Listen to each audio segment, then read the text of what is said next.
Hello friends, very good afternoon. कैसे हैं आप सब? होप आप सब अच्छे होंगे।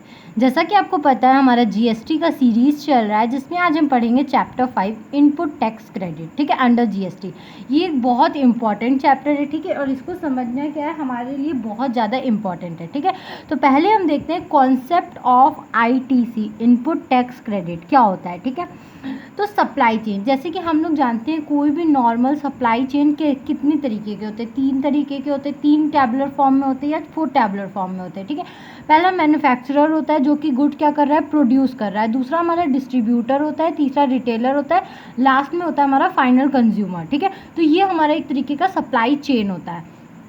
ठीक है, तो इसी सप्लाई चेन के थ्रू हम समझेंगे कि आईटीसी, इनपुट टैक्स क्रेडिट, क्या होता है। ठीक है, देखते हैं value added system versus old gross system. ठीक है, जो वैल्यू एडेड सिस्टम था पहले और जो ग्रॉस सिस्टम था ओल्ड पुराना, उसमें क्या दिक्कत आती थी, क्या डिफिशियंसीज उसमें थी। ठीक है, तो जो था basic value cost plus profit is equal to selling price. जैसे कि हम लोग जानते हैं जो कि भी हमारा कॉस्ट प्राइस होता है उसमें हम प्रॉफिट प्लस करते हैं तो हमारा क्या आता है, सेलिंग प्राइस आता है। ठीक है, outward tax and selling price and input tax on cost. ठीक है, आउटवर्ड टैक्स, जब भी हम सेलिंग प्राइस पे क्या करते हैं, इनपुट टैक्स जो हमारा कॉस्ट पे होता है वो हमारा आउटवर्ड टैक्स आता है। ठीक है, so net liability will be on the value addition, that is profit. ठीक है, तो जो भी हमारा प्रॉफिट होता है ये आप एक एग्जाम्पल से अच्छे से समझेंगे। Let's understand through an example मैं आपको अलग एक पेपर पे बताती हूँ कि एग्जाम्पल क्या है।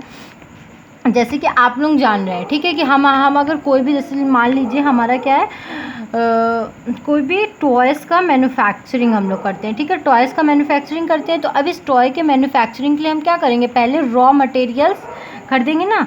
रॉ मटेरियल्स खरीदेंगे तो रॉ मटेरियल्स में हमें क्या बहुत चीज़ें चाहिए। मान लीजिए कुछ चाहिए, मेटल्स चाहिए, फिर उसके स्क्रूज चाहिए। ठीक है, जो भी हम लगाते हो, फिर हमें उसकी जो सैलरी देंगे लोगों को, हमें वो चाहिए। ठीक है, ये सब हम क्या कर रहे हैं, ये हमारा रॉ मटेरियल है। ठीक है, अब हमने फिर क्या किया, वो जब एक पूरा का पूरा खिलौना हमारा बन गया तो हमने उसको सेल कर दिया। ठीक है, सेल कर दिया। इस पर मान लीजिए हमने 5000, 2000 और 1000, ठीक है, रॉ मटेरियल्स पे हमने इतना इतना क्या किया था, टैक्स दिया था। ठीक है, इतना इतना टैक्स दिया था।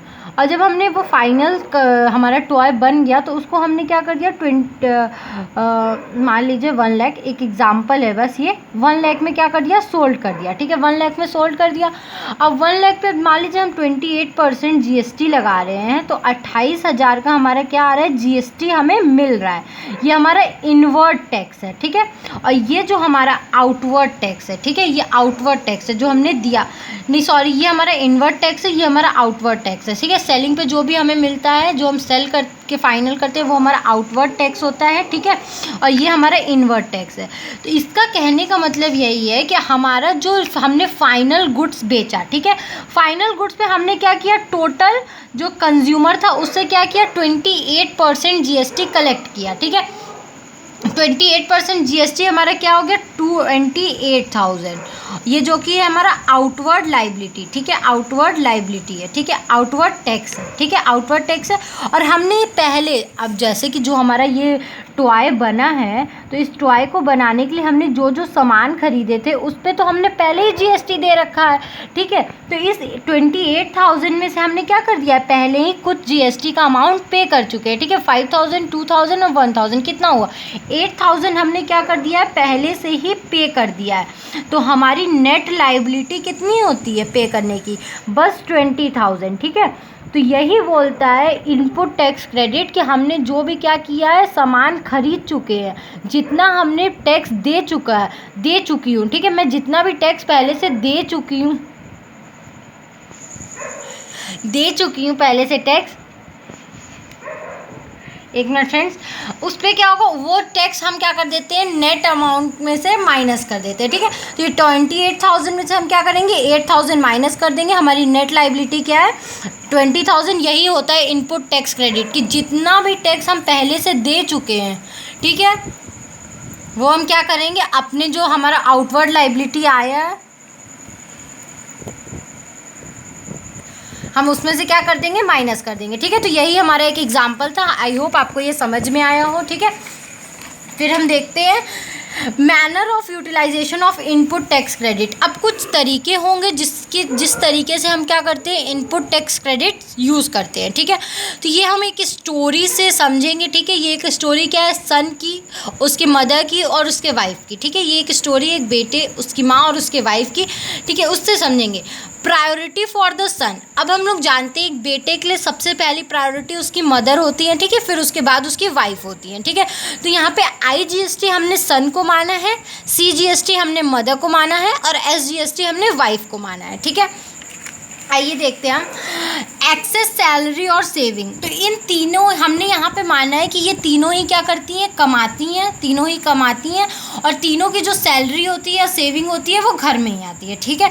बट यहाँ पे एक लाइन और बताया गया, but self love is also important, ठीक है। यहाँ पे लेकिन बोला गया है कि सेल्फ लव, उनकी जो भी सेविंग्स होगी या सैलरी होगी उसमें वो क्या करते होंगे, वो पहले अपने पे खर्चा करते होंगे, ठीक है। क्योंकि यहाँ पे सेल्फ लव एक वर्ड दिया गया, अपनी ज़रूरत सबसे पहले होती है, तो वो कुछ पैसे अपने आप पे क्या करेंगे, खर्चा करेंगे, ठीक है।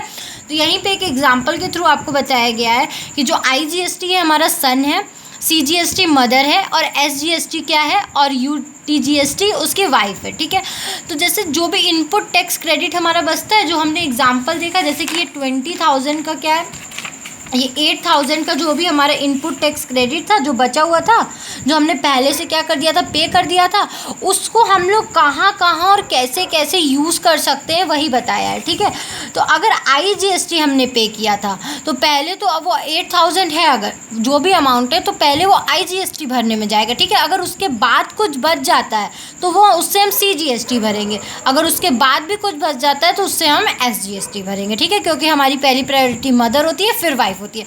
अगर उसके पास अपने पास सेल्फ लव से कुछ बच जाता है, अपनी ज़रूरतों से कुछ बच जाता है तो वो अपनी मम्मी को दे देगा, अगर अपनी मम्मी को देने के बाद भी कुछ बच जाता है तो वो अपनी वाइफ को दे देगा, यही है, ठीक है।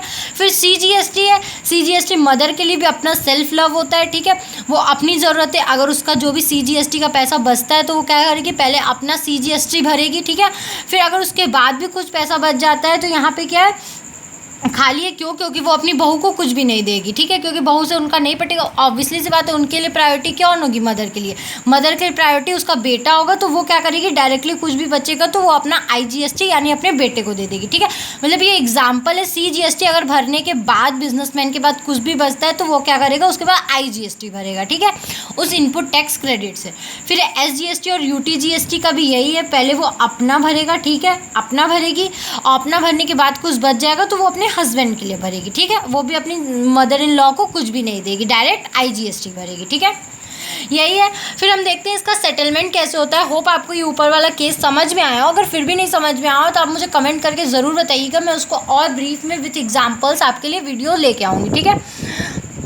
अब देख लेते हैं इसका सेटलमेंट कैसे होता है। For the settlement between the government के बीच में सेटलमेंट कैसे होता है। Revenue will be of that government where product has been consume.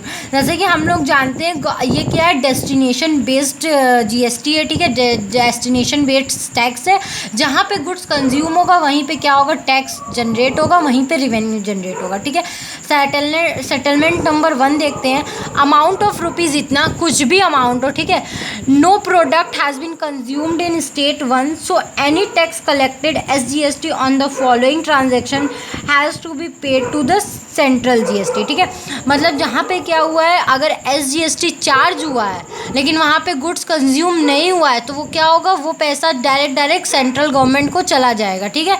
Settlement number 2 क्या बोलता है, अमाउंट ऑफ रुपीज़ इतना finally product was consumed in state 2, so full SGST should have been that government, so if SGST was reduced by utilising IGST credit then pay back such amount to state government, ठीक है। जैसे कि अब अगर उसी state में consume हुआ है तो क्या हो, पूरा का पूरा SGST में चला जाएगा, और जहाँ से सामान आया है integrated goods and services tax, अगर उसके बाद कुछ पैसा बचता है SGST में तो वो क्या हो जाएगा, IGST को डायरेक्टली दिला जाएगा, जैसा कि हमने ऊपर एग्जाम्पल में पढ़ा है, ठीक है। होप आपको ये वीडियो समझ में आया हो। अगर फिर भी कहीं भी कोई भी दिक्कत हो तो आप मुझे कमेंट सेक्शन में कमेंट करके ज़रूर पूछिएगा। Thank you very much for watching my video and please like, subscribe and share my channel. और अगर आपको इस सब्जेक्ट या किसी भी सब्जेक्ट के नोट्स चाहिए तो आप मेरा डिस्क्रिप्शन बॉक्स जरूर चेक करिएगा। Thank you very much.